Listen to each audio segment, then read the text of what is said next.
Welcome. We're about to dive deep into Proverbs 23. You can think of this ancient chapter as a kind of mentor's guide to dodging life's biggest and most common traps. We're going to unlock its wisdom, verse by verse, and build a visual map in our minds that you won't forget.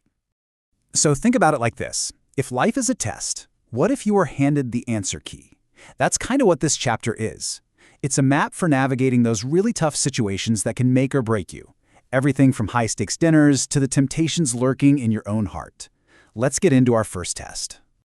All right, so our journey kicks off with the first big challenge, how to handle power and appearances. And the setting for this test? A royal dinner. But trust me, this is about way more than just table manners. This is about survival. Verse 1 drops us right into the scene. You're sitting at a table, eating with a ruler. Then verse 2 gives us this totally shocking image. Put a knife to your throat if you are a man given to appetite. I mean, just picture that. A table overflowing with the most amazing food you've ever seen, but you're imagining a blade at your own neck. It's a vivid reminder of the danger here. Why so extreme? Well, verse 3 tells us flat out, those delicacies are deceptive food. This isn't just a meal, it's a test of your self-control. Now, right after that, verse 4 warns, do not overwork to be rich. And verse 5 paints this incredible picture to explain why. Imagine your money suddenly sprouting giant eagle wings and just flying away, disappearing into the sky. That's how fast wealth can vanish. Then we pivot to a totally different kind of trap in verse 6. Don't eat the food of a stingy person. Why not? Verse 7 pulls back the curtain. Even while he's saying eat and drink, in his heart, he's keeping a tally of every single bite you take. His generosity is a complete lie. And this leads to the brutal consequence in verse 8. That meal you just ate, you'll vomit it up. All the nice conversation you had, a total waste. You can almost feel that beautiful food being violently rejected. That's the bitter aftertaste you get from accepting fake hospitality. A really jarring image, right? The gauntlet is far from over. We're moving on to the next section, which deals with the traps of foolishness, greed, and injustice. And believe me, the warnings here are just as intense. You know, what's so brilliant about verse 9 is just how practical it is. Do not speak in the hearing of a fool. Imagine you're trying to give someone a handful of perfect diamonds, but the moment the words of wisdom reach their ears, they just turn to dust and blow away in the wind. That's exactly what it's like trying to share wisdom with someone who's already decided they won't listen. It's useless. Verse 10 sets up the crime. Someone secretly moves an old property marker to steal land from orphans. But this single act kicks off an unstoppable chain reaction, because verse 11 reveals who's watching. Their Redeemer is mighty. Picture a divine, powerful lawyer striding into a courtroom. He's not just there to argue their case, he's there to plead it against you. Justice here isn't a maybe, it's an absolute guarantee. Verse 12 starts with a direct command, apply your heart to instruction. It's about being an active learner. This flows right into verse 13, which says, do not withhold correction from a child. And verse 14 tells us the stakes. You will deliver his soul. Think about a gardener carefully pruning a young tree. The cuts might look a little harsh at first, but they're what allows the tree to grow up strong and healthy. The point isn't punishment, it's rescue. Okay, you can feel the tone shift here. We've walked through the dangers, and now we get to move into the rewards. This whole section is about the deep, real satisfaction that comes when you choose the path of wisdom. Verse 15 is just beautiful. The mentor says, my son, if your heart is wise, my heart will rejoice. And then verse 16 adds another layer. He says his inmost being will rejoice when you speak the right things. This isn't just a pat on the back. It's a deep, personal, soul-level joy that a teacher feels when they see wisdom actually take root in someone they've guided. Now, check out verse 23. It talks about truth like it's a priceless commodity. Buy the truth and do not sell it. Imagine truth is a massive, flawless diamond. You do whatever it takes to get it, and once you have it, you guard it with your life. You would never, ever trade it for anything because you know nothing else is more valuable. Okay, so now the mentor gives a rapid-fire series of urgent instructions.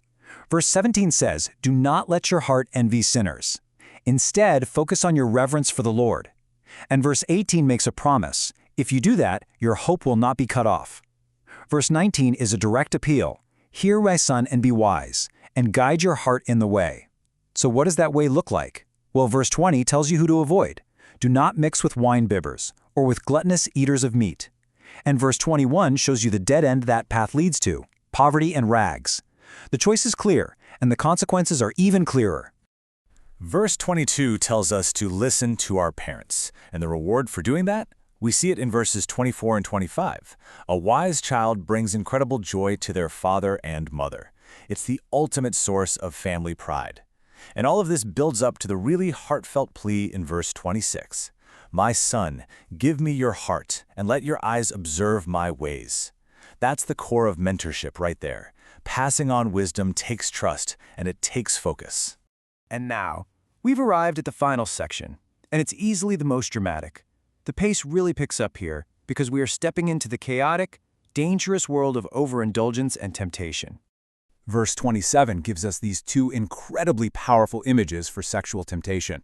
The first one is a deep pit. It's dark, it's muddy, and it feels impossible to climb out of.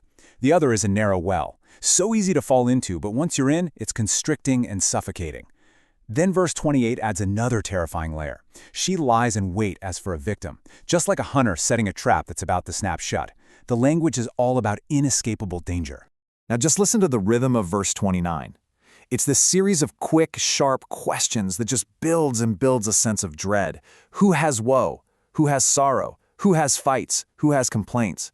Who has wounds for no reason at all? Who has red eyes? It's painting a picture of a life that is completely and utterly falling apart. And after all that dramatic buildup, verse 30 delivers this simple, blunt, ice-cold answer. Who has all this trouble? Those who linger long at the wine. All of that chaos, all of that pain, it all traces back to this one source. Verse 31 shows us just how tempting it can look. It's red, it sparkles in the cup, it goes down so smoothly, it looks amazing. But then, verse 32 hits us with the shocking twist. At the last, it bites like a serpent and stings like a viper.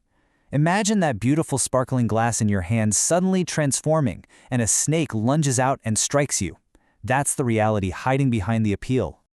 And the serpent's venom really starts to work in verse 33. Your eyes will see strange things.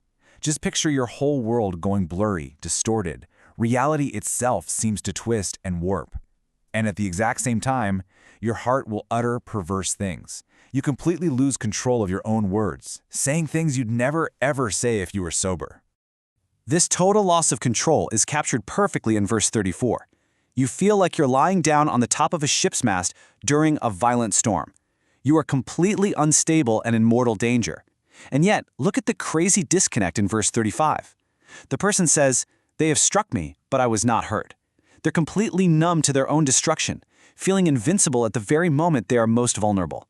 And the entire chapter ends on this haunting, chilling question coming from the mouth of the person trapped in addiction.